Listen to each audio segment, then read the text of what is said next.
Toshkentdagi bor fuqarolarga imtiyozli kreditlar taklif qilish maqsadida sizlar bilan sayyor qabul o'tkazmoqchimiz.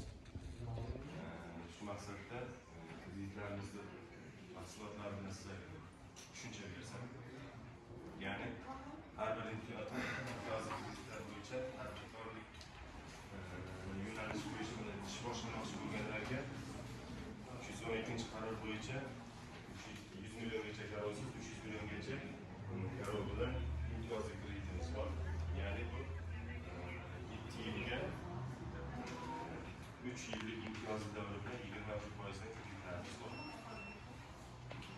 Bu kreditlardan sizlar nima maqsadda foydalanishlaringiz mumkin? Bu xizmat ko'rsatish, yangi ishlab chiqarish sohalari bo'yicha orttirib bemalol foydalansalaringiz bo'ladi. Buning uchun sizlar yuridik shaxs sifatida ro'yxatdan o'tib, hisob raqamlaringizni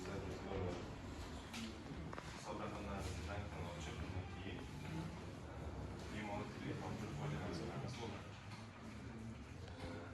Bu sayyor qabulumizdan yana bir ko'zlangan maqsad Prezidentimizda yangi qarorlar bo'yicha har bir qilinayotgan ishlarda yangi ish o'rinlari yaratish. Bizlarda yangi ish o'rni yaratish faqatgina o'sha hujjatlarimiz to'g'ri bo'lsa, hisob raqamlarimiz bankdan ochilsa,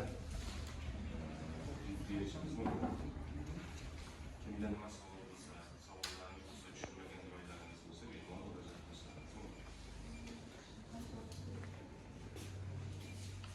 Varmı savollar? 100 milyongacha garovsiz, 300 milliongacha garov. Foizi 21%. Qanday hujjat kerak? Nasıl? Yo'q, bu yuridik shaxslarga beriladigan kredit.